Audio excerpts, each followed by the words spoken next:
Hola, mi nombre es José Antonio y soy el creador de este canal. Para el año 135 a.C., la lengua hebrea deja de existir entre los israelitas, adoptando la lengua de las naciones que habitan, existiendo judíos que hablan en griego y judíos que hablan en arameo, siendo el arameo un dialecto que surgió del idioma hebreo. Es por tal razón que la Biblia menciona a los judíos griegos como un remanente disperso del pueblo de Israel. Evangelio según San Juan capítulo 7, versículos 34 y 35. Ustedes me buscarán, pero no me encontrarán, porque ustedes no pueden venir donde yo estoy. Los judíos se preguntaban, ¿a dónde piensa ir este para que no lo podamos encontrar? ¿Querrá tal vez visitar a los judíos dispersos entre los griegos y enseñar a los mismos griegos? Como en la mayor parte del mundo civilizado, la lengua principal de Alejandría en el siglo III a.C. era el griego. Había por eso gran necesidad de una traducción al griego de las Sagradas Escrituras. Demetrio de Falero, bibliotecario de Ptolomeo II, quería unas copias de la ley para la biblioteca de Alejandría. La traducción se realizó a inicios del siglo III a.C. y se llamó la traducción de los 70 por el número de traductores que trabajaron en la obra. Comenzando con la Torá, tradujeron todas las escrituras hebreas, es decir, todo lo que hoy los cristianos conocemos como el Antiguo Testamento. Incluyeron libros sagrados que no estaban escritos en hebreo, que también eran considerados como sagrados.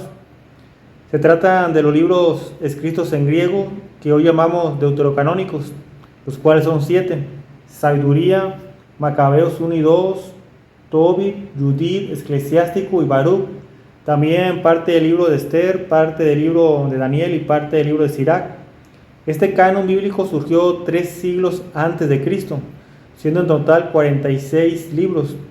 A este canon bíblico se le llamó la Septuaginta. Por más de 200 años los judíos estudiaban este canon bíblico, siendo este canon bíblico el que estudiaron Jesús y los apóstoles, y el cual estudiaron los cristianos en los comienzos de la iglesia, pues aún existía el otro canon bíblico, el llamado el canon de Palestina. Alrededor del año 80 después de Cristo, es decir, después de que por 300 años se enseñó con el canon bíblico de Alejandría, los judíos que escaparon del asedio a Jerusalén en el año 70 después de Cristo formaron un nuevo canon. A este nuevo canon le quitaron los 7 libros que hoy llamamos deuterocanónicos. La razón fue que tales libros, sus ejemplares más antiguos, estaban en griego, argumentando que Dios solo había revelado sus designios en hebreo. Por tal razón, en este nuevo canon bíblico solo se incluyeron los libros que originalmente fueron escritos en hebreo, quedando este canon con 39 libros. A este canon bíblico se le llama el canon de Palestina. En resumen, el canon bíblico de Alejandría se formó 3 siglos antes de Cristo y contiene 46 libros en total, los 39 libros que fueron escritos en hebreo más los 7 libros que se tenían en griego, mientras que el canon de Palestina surgió alrededor del año 80 después de Cristo y contiene solo 39 libros, pues se eliminaron los libros que fueron escritos en griego. Es muy importante saber que el canon bíblico de Palestina fue hecho por los judíos de la religión farisea y saducea, no estuvieron involucrados judíos cristianos. Los judíos y gentiles cristianos seguían manteniendo el canon de Alejandría, puesto que consideraban como verdaderos libros inspirados por Dios a todos los de ese canon, al plasmar los libros escritos en griego proféticamente la vida de Jesús y sus enseñanzas. Uno de los libros, el de Sabiduría, retrata proféticamente el razonar de los fariseos y saduceos en contra de Jesús, siendo que dicho libro se escribió hace más de 200 años que Jesús viniera, quedando claro que es verdaderamente inspirado por Dios. Mas los fariseos y saduceos, para evitar represalias del pueblo, les era más conveniente eliminar este libro del canon, pues en él, como ya mencionamos, se retrata perfectamente cómo razonaban los fariseos y saduceos en contra de Jesús. Sabiduría capítulo 2, versículo 12 al 22. Hagamos la guerra al que nos reprenden, porque violamos la ley. Nos recuerda cómo fuimos educados y nos echa en cara nuestra conducta. Pretende conocer a Dios y se proclama hijo del Señor. No hace más que contradecir nuestras ideas y su sola presencia nos cae pesada. Lleva una vida distinta a la de todos y es rara su conducta. Nos considera unos degenerados, creería mancharse si actuara como nosotros. Habla de una felicidad para los justos al final y se vanagloria de tener a Dios por Padre. Veamos pues si lo que dice es verdad y hagamos la prueba. ¿Cómo se librará? Si el justo es hijo de Dios, Dios le ayudará y lo librará de sus adversarios. Sometámoslo a humillaciones y a torturas. Veamos cómo las acepta. Probemos su paciencia, luego condenémoslo a una muerte infame, pues según él alguien te vendrá. Así es como razonan, pero están equivocados. Su maldad los enceguece, de tal manera que no conocen los secretos de Dios. No esperan la recompensa de una vida santa, ni creen que las almas puras tendrán su paga. El libro de Tobías es verdadero libro inspirado por Dios, puesto que en tal se menciona por primera vez que son 7 los ángeles que están en presencia de Dios, cosa que en ningún otro libro se menciona. No fue hasta que en el libro de Apocalipsis se hace de nuevo esta mención, corroborando lo dicho en el libro de Tobías. Tobías capítulo 12 versículo 15. Yo soy Rafael, uno de los 7 ángeles que tienen entrada a la gloria del Señor. Apocalipsis capítulo 8 verso 2. Y vi a los 7 ángeles que están de pie delante de Dios. Se les entregaron 7 trompetas.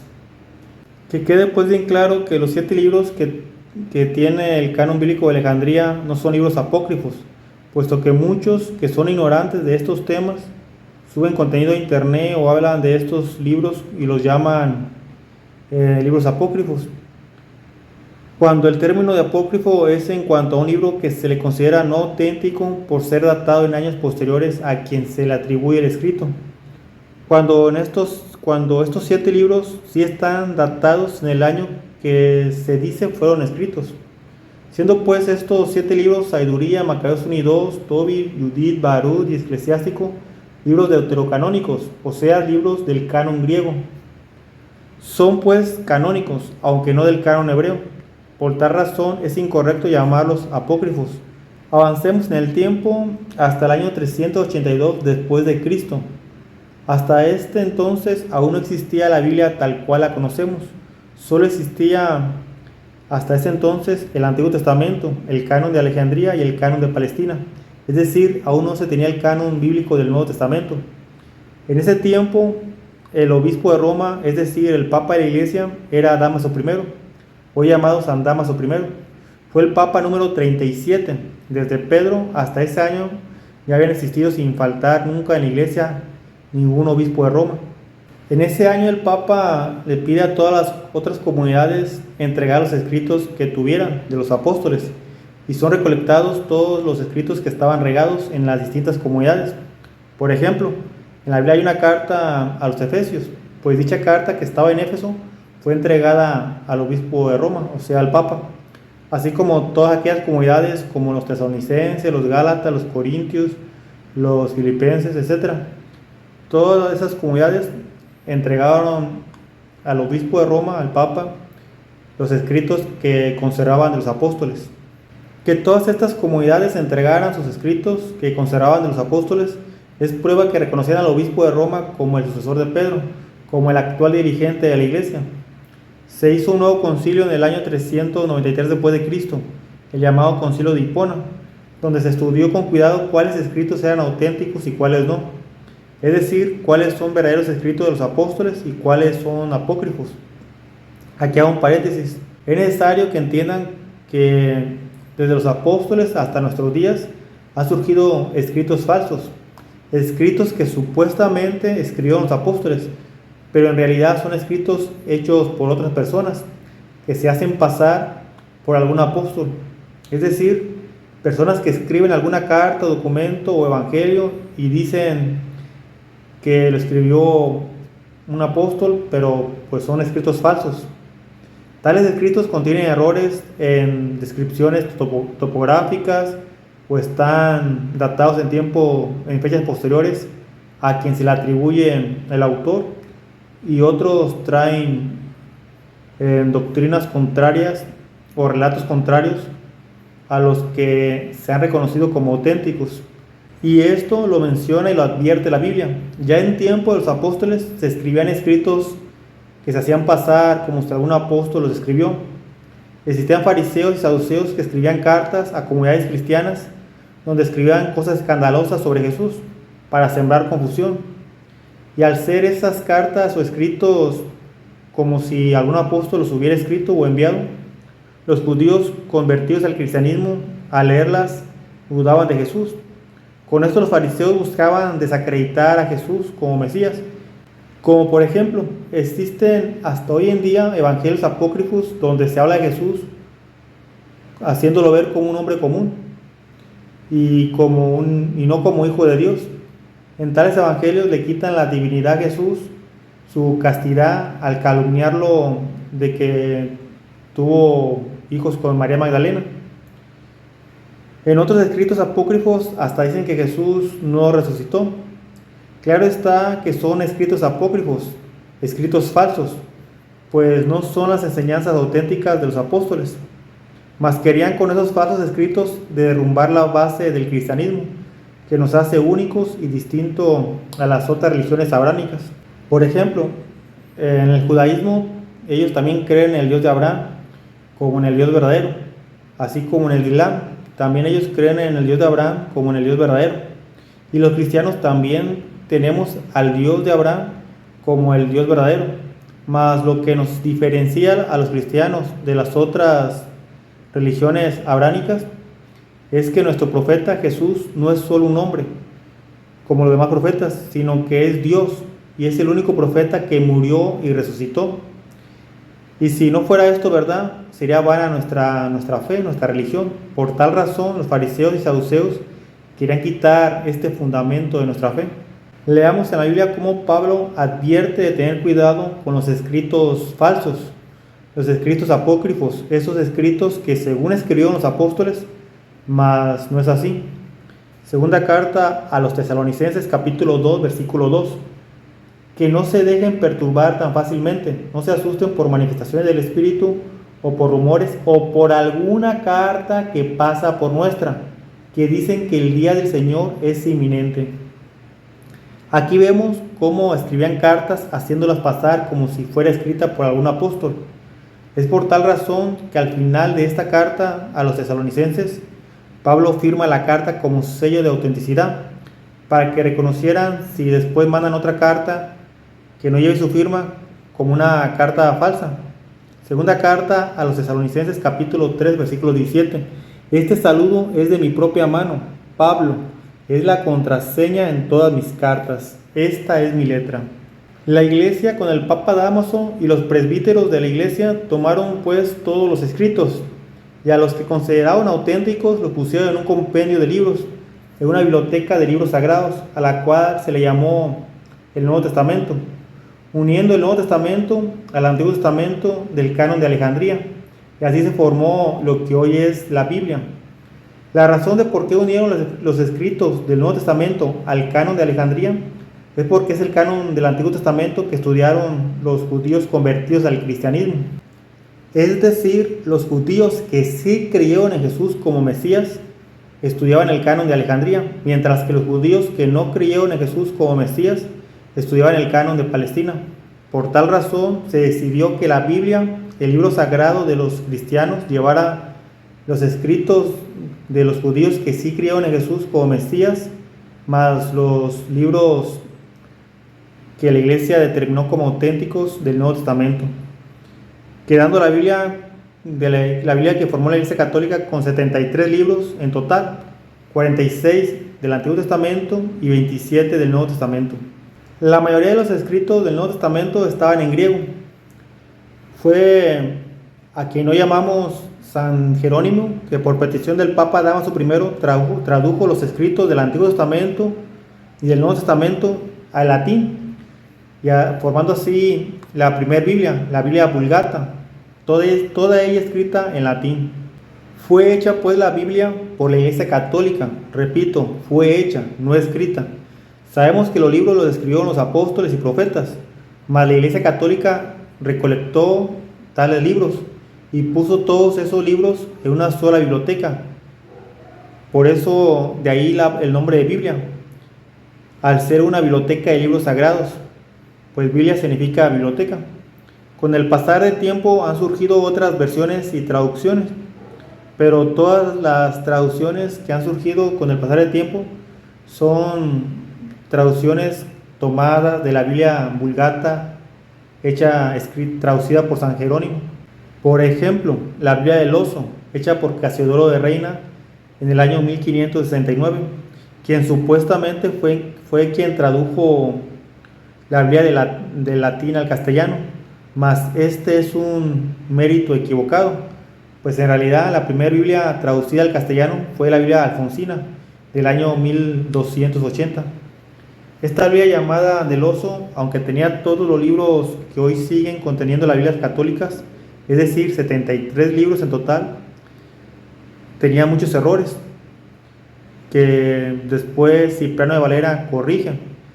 No fue hasta el año 1862 que las sociedades bíblicas contrarias a la Iglesia Católica hacen su propio canon bíblico, quitándole libros a la Biblia, quedando la Biblia protestante con 66 libros, adoptando el canon del Antiguo Testamento del canon de Palestina. A esta Biblia, que ya solo contiene 66 libros, la llaman Reina Valera, en honor a Casiodoro de Reina y Cipriano de Valera, los dos precursores de la Biblia protestante. Pero comparada a la Biblia Reina Valera a cualquier otra Biblia católica, son mejores las ediciones católicas, puesto que mantienen los 73 libros en total. Los libros que se consideran auténticos son llamados canónicos, mientras que los desechados como apócrifos, por ser considerados no auténticos. Entre ellos tenemos, por ejemplo, el libro de Enoc, según lo escribió Enoc, mas solo daré un ejemplo de error de ese libro, del por qué vemos claramente que no lo escribió Enoc. Primero, Enoc vivió antes del diluvio, mas el libro indica que fue escrito después de la deportación a Babilonia, por el hecho de que antes de la deportación todos los judíos se referían a lo que hoy llamamos como infierno, ellos lo llamaban Seol. No fue que hasta después de la deportación los judíos que aprendieron griego empezaron a llamar al Seol Hades, mas en el libro de Enoc se menciona en unas veces la palabra Seol y en otras se menciona Hades, quedando claro que el libro fue escrito por algún judío griego. La iglesia pues llama apócrifos a aquellos libros que fueron escritos en tiempo distinto al que se le atribuye el autor, y aunque otros libros o escritos sí se datan del tiempo que fue escrito el libro, denotan su falsedad al no ser coherentes a los evangelios que se han probado su autenticidad. Como ya mencionamos, existían judíos que escribían cosas contrarias a la fe cristiana para sembrar confusión, haciendo pasar escritos como si fuera escrito de algún apóstol. De todos los libros apócrifos, solo considero valiosos los libros apócrifos escritos por cristianos, que aunque no fueron escritos por ningún apóstol, al saber en qué año se escribió, podemos saber qué pensaban algunos cristianos de aquel tiempo, teniendo tales libros no como un valor de inspirado por Dios, pero sí como un valor de libro histórico. Por ejemplo, el libro apócrifo de Santiago considero que tiene un valor histórico cristiano, pues se data alrededor del año 150. Sabemos que Santiago no lo escribió porque él murió antes. También sabemos que el libro no lo escribió Santiago porque en el libro hay dos errores en la descripción de la topografía de Jerusalén, siendo esto evidente que el libro lo escribió algún cristiano que ni siquiera conocía la ciudad de Jerusalén. Mas como ya dije, se puede sacar algo de valor de ese libro al ser escrito alrededor del año 150. Y al ser escrito por algún cristiano de aquel tiempo, podemos darnos una idea de qué creían los cristianos de aquel tiempo. Y en tal libro vemos mucho la devoción a María. También hay otros escritos como el libro que escribió Dionisio el Egipcio, que se data alrededor del año 360. En tal libro se narra la muerte de María en Éfeso y cómo la despidieron los apóstoles y cómo fue llevada al cielo. La Iglesia Católica bien podría haber incluido varios libros al canon bíblico cuando hizo la Biblia en el año 382, pues dichos libros no tienen nada contrario a las enseñanzas que la Iglesia enseña, ni nada contrario a lo que los cristianos de aquel tiempo creían, mas al no ser escritos por los apóstoles, aunque digan cosas buenas, tales libros, sin contradecir a la Iglesia, solo por no ser escritos de los apóstoles, por tal razón no se incluyeron en el canon. Si tales cartas y libros fueron rechazados, siendo que son libros convenientes a la Iglesia, cuanto mayor razón es de entender que otros libros sean rechazados, al ser escritos que claramente no escribieron los apóstoles, sino que claramente los escribieron enemigos de la Iglesia para causar confusión. Lo que quiero decir es que tengamos plena certeza que los libros que están hoy en la Biblia son verdaderos libros inspirados por Dios, puesto que fue la Iglesia Católica quien hizo la Biblia. Repito, lo que está en la Biblia son libros que se les considera inspirados por Dios. Hermanos, Jesús no dejó ningún escrito, Él no dejó ninguna Biblia. Jesús lo que dejó fue una iglesia, y fue esa iglesia quien formó la biblioteca de libros sagrados que hoy consideramos auténticos. Es decir, fue la iglesia de Jesucristo quien formó la Biblia. Y siendo la Iglesia Católica quien formó la Biblia, tengamos certeza absoluta que lo que está escrito en la Biblia es palabra de Dios.